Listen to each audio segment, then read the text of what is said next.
Namo tassa bhagavato arahato samma sambuddhassa.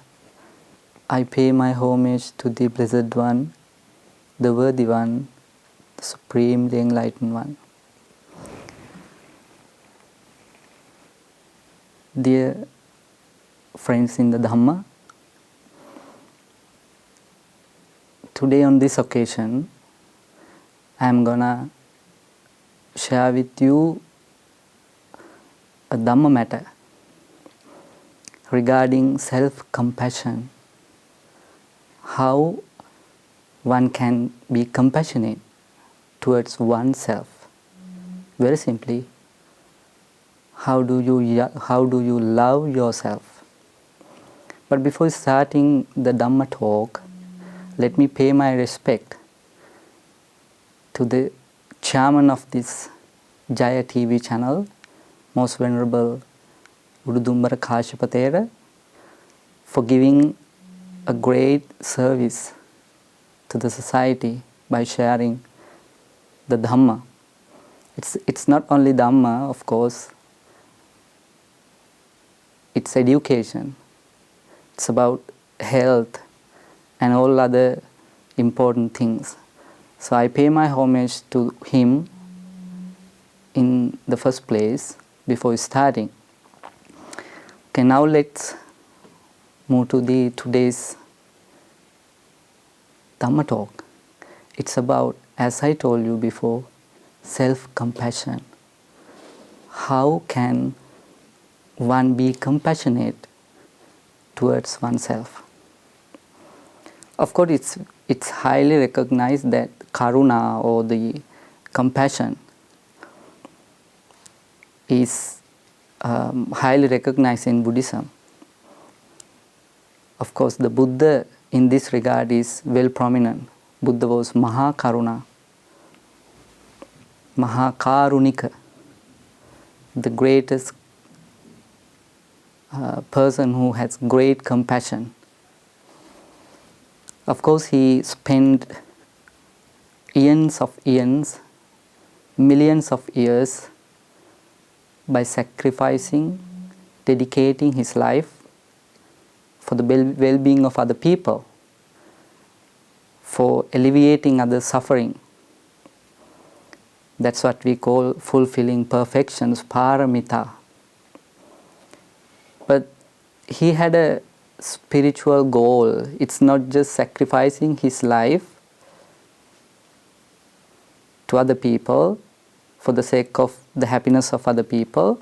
It's also to achieve a spiritual goal, a noble spiritual goal, which is called ultimate bliss of nirvana.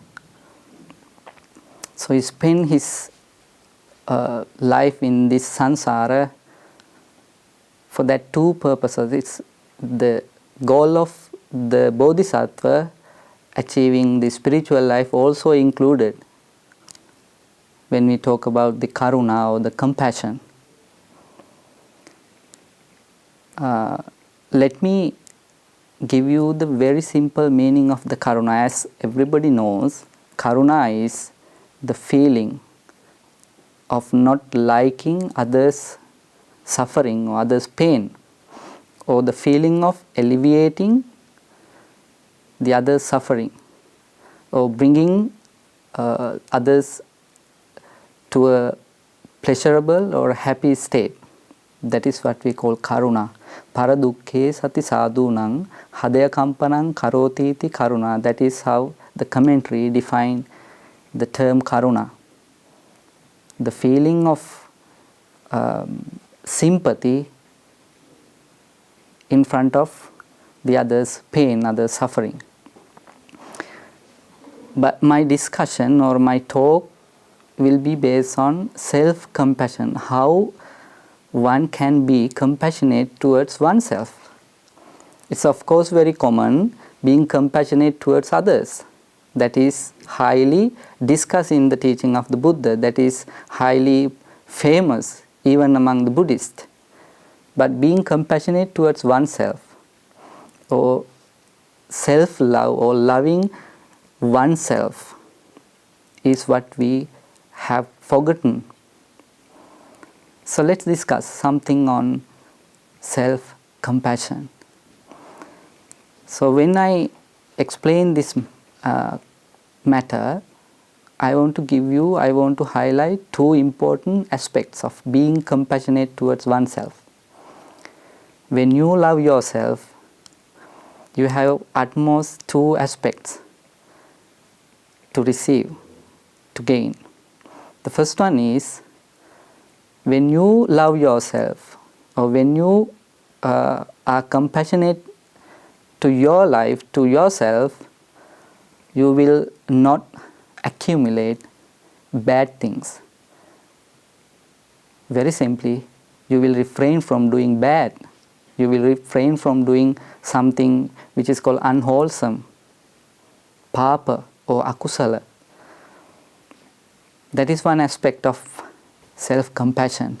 When you love yourself, you will never do something bad. Once King Kosala, he is called again Pasenadi Kosala, who ruled the Kosala kingdom. And of course he was very close to the Buddha. One day he visited the Buddha and asked something. Of course he said that, the Blessed One, when I was living in my room alone, I got this chain of thoughts in my mind. Then Buddha asked, what was that, great king? And then the king revealed his thoughts.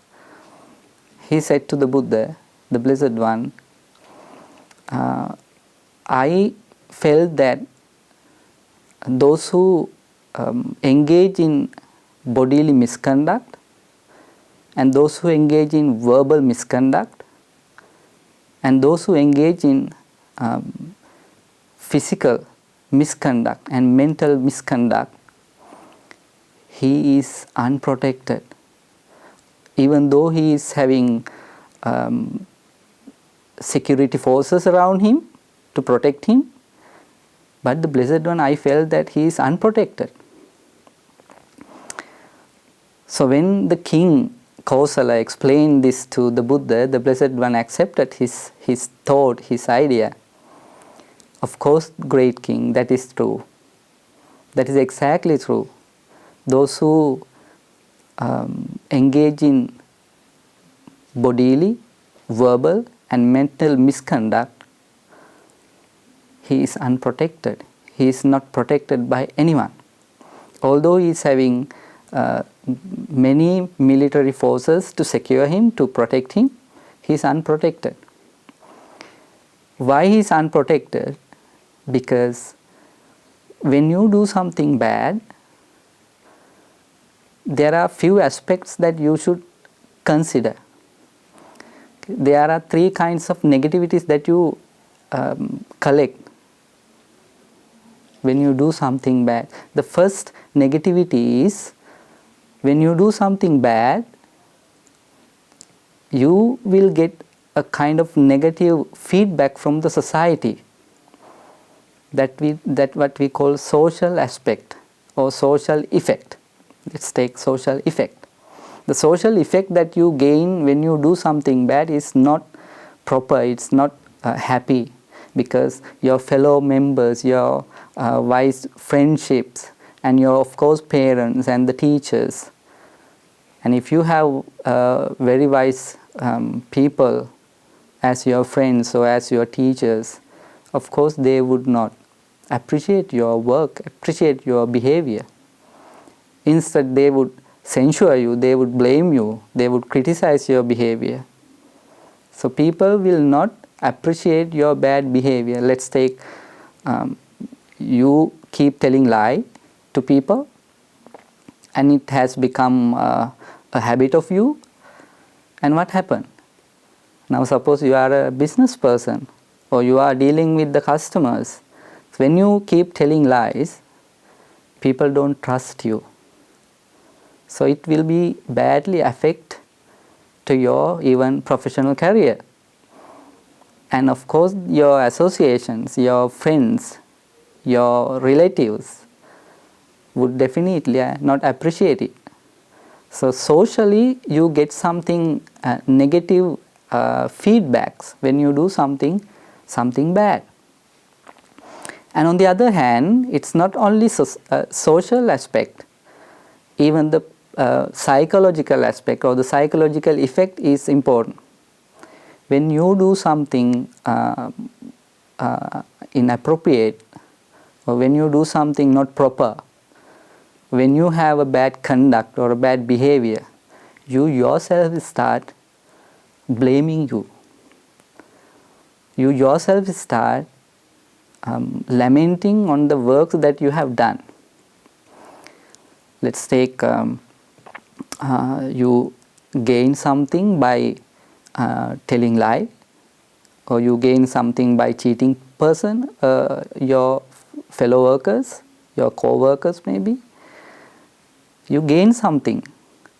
Of course you would gain, but what about your inside talk? You are regretting because you gain that position or you gain that things by means of not proper means of an action. It's not a proper action. You gain something by means of wrong conduct. So you yourself start worrying about you. You can't even be proud of you when you accumulate something unwholesomely or inappropriate way. So that is how you yourself worrying when you start doing bad, when you start behaving badly. Your inside talk, what we call your psychology, will start blaming you. That is another aspect. And it's not only the social, and of course it's not only the psychological aspect. Then we come to the third point, that is called karmic aspect, karmic effect. You may do something wrong, and of course you may hide that from your association, from the society, and no one would know what you have done sometimes. But what about the karmic effect?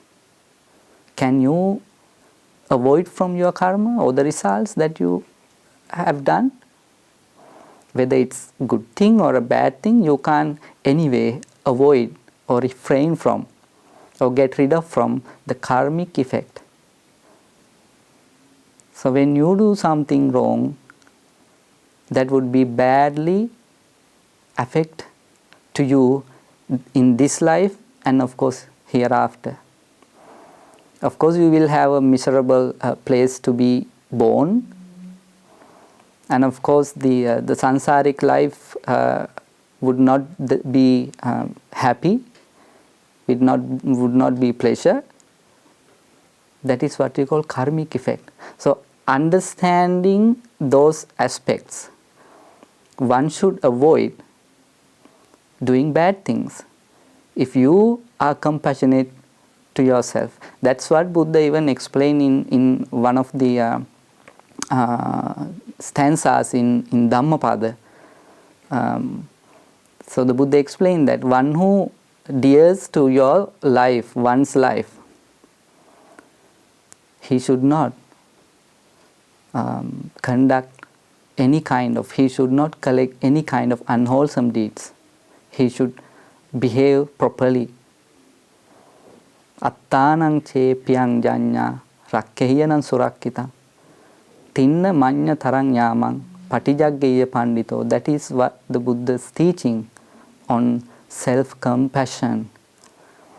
Attanang chepyang janya, if you adhere to yourself, rakkehiyanang surakkitang, protect your life, protect your image, protect your name, protect your life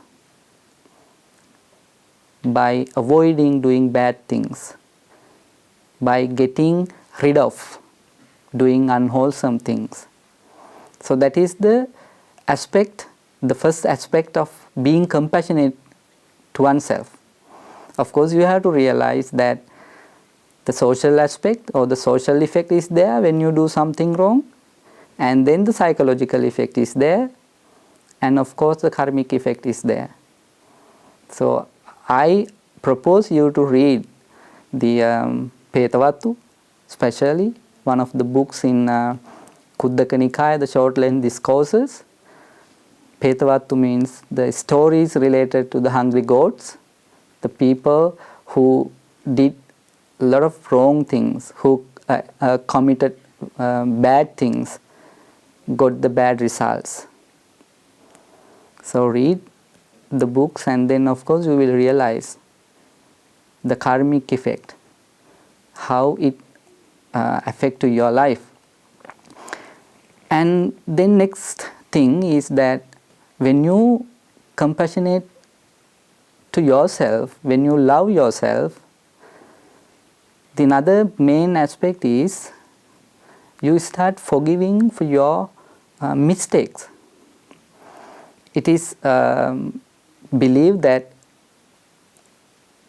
person himself blame him more than anybody else. When you do something wrong, intentionally or unintentionally, you will start blaming you. More than anybody else, you start blaming yourself. And most of the time, people can't get rid of that kind of feeling. Now, I have met some of the people, they're still lamenting on their small mistake that they have done before people or in front of people. If I give you one example, there is my friend, once he came to me and told me that, Bante, unintentionally I did a mistake. It was very small in front of my boss and then in front of my staff. It was greatly embarrassing me. Then that time I told him, of course people make mistake. There is no perfect ones in the world. People make mistake. So don't worry about it. Don't hang on the same thoughts that your mind is worrying. Just leave it. Just keep moving.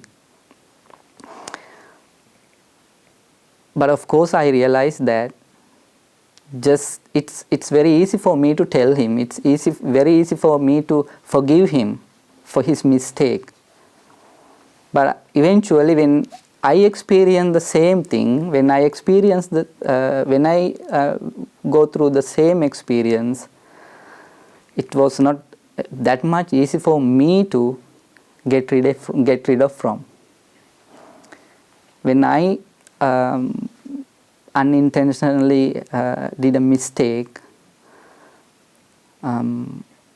still going in my mind. It is not easy for me to get rid of from.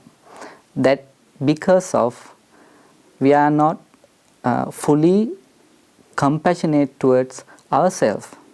Of course, we can forgive our friends for their mistakes, but we can't forgive ourselves for our mistakes.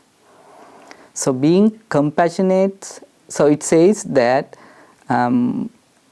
you have to be compassionate just like you are developing your compassion towards your friends. Just as you develop your compassion towards your friend, develop compassion towards you, towards oneself. Even in Christianity, they have a golden rule which is called love your neighbors. And in the same way it says,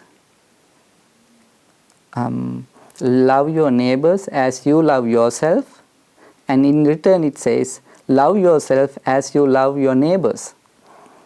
So the self-compassion or the self-love is included in the concept of karuna in the teaching of the Buddha, but most of people do not understand it. Most of people do not realize it.